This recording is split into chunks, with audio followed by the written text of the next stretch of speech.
This year I am making it my mission to get rid of my annual Ring subscription fee. That means replacing all of my various security cameras with products from another manufacturer. Well, to start that investigation, Reolink have very kindly sent me their brand new Argus 4 Pro camera to review. So today I'm going to take a look at that and their range of other products.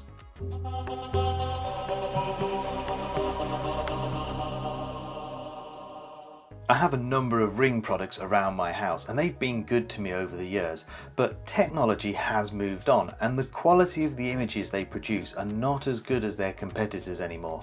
I started with a Ring doorbell, then expanded my collection to a floodlight cam in the back garden, a spotlight cam solar on the shed and a stick-up cam in the front garden. But the problem with Ring is that if you want the cameras to save recordings, which really is kind of the whole point of a security camera, then you have to pay a monthly or annual subscription.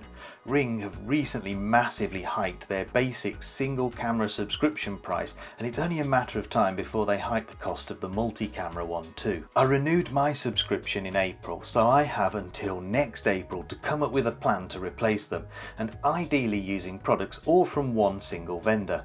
That's where Reolink come in, because they not only offer an option of no subscription, so all of your recordings can be kept locally, they also have products which could replace every single different type of Ring camera that I own. They have the Argus 3 Ultra that could replace the stick-up cam on the front of my house, the Argus 4 Pro, which I'm going to review today, that could replace the spotlight cam on my shed. They also have a smart doorbell and a floodlight cam. Honestly, they have such a huge range of products that I'm only just scratching the surface here. So it's that solar powered spotlight cam on my shed that I'm going to replace with the Reolink Argus 4 Pro. And it's not just because I want to get rid of the subscription. The Argus 4 Pro has an amazingly wide 180-degree viewing angle, which should solve another problem I have.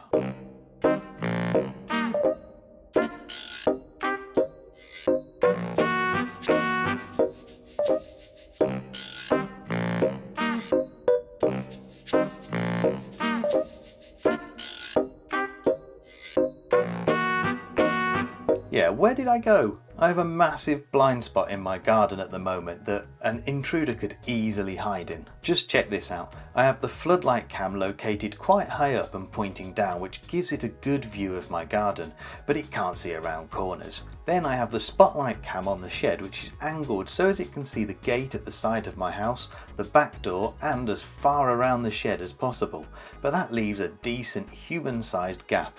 The Argus 4 Pro's 180-degree viewing angle pretty much eliminates that blind spot. It's now too small to fit a person in, so there's no hiding. And because this camera uses two lenses, you don't get as much distortion at the edges as you would if there was just one lens trying to capture this wide-angle shot. Right, let's pop out to the shed and install it, because I'm dying to have a play. So this is where I'm going to install it. You can see there's the old Ring camera, and I'm thinking the best place for this camera is going to be about here at this sort of angle, so as it can get the back gate, the back door, and then my back garden as well, just over there. So I do want to show you just inside here. Actually, if I peel this open, you can see there is a slot for an SD card. So I'm going to put an SD card in here before I get started. Now that SD card means that it can record footage locally inside the camera instead of recording footage to the cloud. Now there are other options as well, which I'll go over later.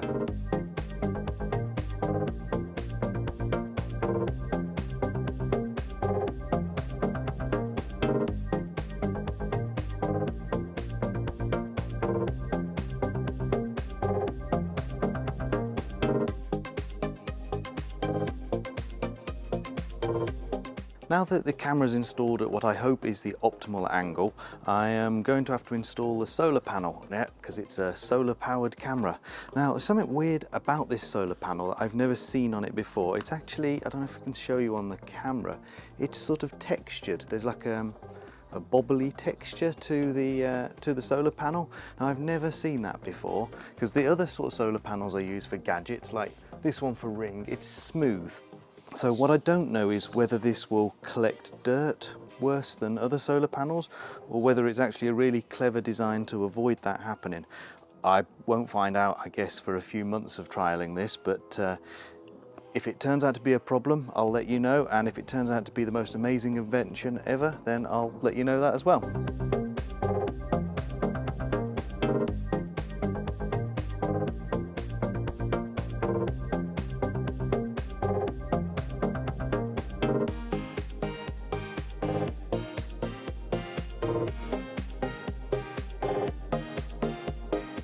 Right, that's all done then. I had to move the position of the solar panel because I couldn't quite get the angle right, but apart from that, all finished. So let's go inside, have a play with the app. The main way most people will interact with their cameras is by using an app.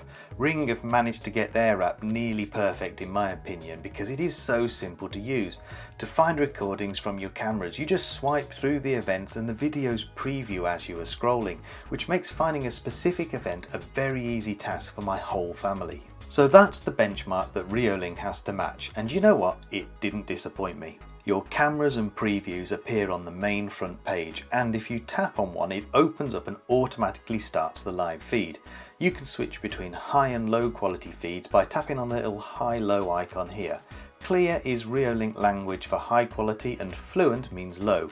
You can easily control the floodlight using the torch icon at the top, and the siren icon is right next to that. If I'm being a bit picky here, then those tiny icons are a bit tricky to tap with fat fingers. They could do with being larger and further apart because I keep almost setting off the siren when I want to turn on the light. You can also switch to full screen and pinch to zoom and pan around the image, which is very useful for this particular camera because of its wide aspect ratio. Looking at previous events is pretty easy too. I still think Ring has the upper hand here because you can't quickly skim through the clips, but you can select the day that you want to check and jump to a specific time of day on the timeline. Events are highlighted as blue lines and they all automatically start playing a preview, which is really handy. Event detection works really well too, and the camera can detect people, cars and animals. If an event was triggered by one of those objects, then it overlays a little icon on the preview. You can filter by those objects and, for example, quickly see the ones with animals in. Image quality from this camera is impressive though, especially in low light.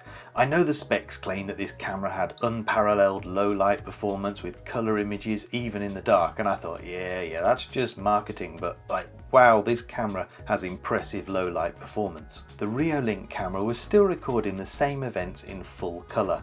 There's a bit of blurring with movement, but I've never seen low light video like it from a security camera before. There is a bit of strange behaviour sometimes when my security light comes on down the side of my house and it makes the right hand lens of the camera go really dark for some reason, but I reckon that's just a software tweak they need to make in a future update. And speaking of those two images being stitched together, it can sometimes produce some strange results. If you get up close to the camera, then everything is fine if you're just on the left lens, and it's also fine if you're just on the right lens, but if you're in the middle, then things can get a bit cyclopsy. Now of course the camera is designed to capture at a distance, so it's not optimised for stitching together very close up, but you can tune the optimal distance for image stitching in the app, and you can make sure that the image looks reasonably seamlessly joined together in most cases. Now obviously I'm using a micro SD card inside the camera in order to store the recordings. That's the cheapest, quickest and easiest way to get up and running with these cameras, but of course if someone comes along and steals your camera, then all of your recordings are gone too. So you have a few options here. You can subscribe to a Reolink cloud plan. It's actually a lot better value than Ring's plans, and they have options for up to 5 cameras or up to 10 cameras with monthly or annual payment options. So paying for the subscription is going to be the easiest way to protect your recordings because it's simple and integrated. You just pay your money and they sort it. But this video is sort of about ditching subscriptions and taking control of your recordings. If you have some sort of network storage already like a NAS, then these cameras have the option to be able to upload video footage using FTP. If you enable the FTP service on your NAS, maybe create a dedicated share and user account just for the camera to use, then in the app you can point the camera at your FTP server and it'll automatically save any captured videos there. Setting up FTP though isn't for everyone, and honestly I wouldn't want to do it that way either. So what's the answer? Well, Reolink have a special home hub. Well, at the time of filming they don't have a home hub yet because it's not available in the UK, but it is coming very soon and I hope to get my hands on it when it arrives. Instead of having SD cards in each camera, you load up the home hub with storage. Your cameras all connect to the home hub and when they detect an event, then that's where the recordings will end up. You can keep the home hub locked away somewhere safe, so even if your cameras are stolen, your recordings are not lost. The home hub also opens up your camera to the wider world of home automation and lets you use the RTSP protocol to obtain video feeds. I've been playing with the camera for a little while now and there are a few things I need to mention. So firstly, home automation integration, specifically with something like Home Assistant. I have technically managed to get this camera working with Home Assistant, exposing a video feed over RTSP and motion events and floodlight control over MQTT. I did that using the Reolink add-on, and I can't stress this enough, don't do it. Because Reolink works by establishing a near constant network connection with the camera, it drains the battery really quickly.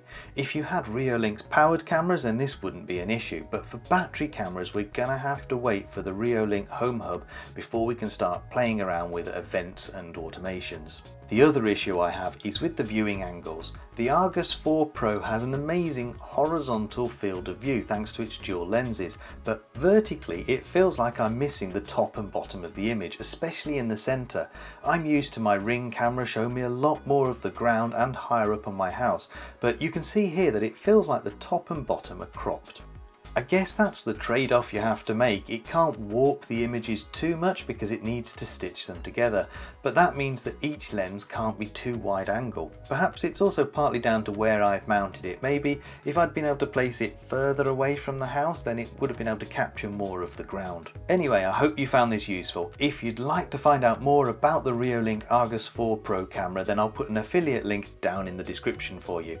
You can also check out the whole range of Reolink cameras on their website, and they have so many to choose from that there's bound to be a model suitable for you if this one isn't. As always, I want to say a big thank you to these people here who are my channel members. If you'd like to support the channel by becoming a member too, then please check out the link in the description for more information.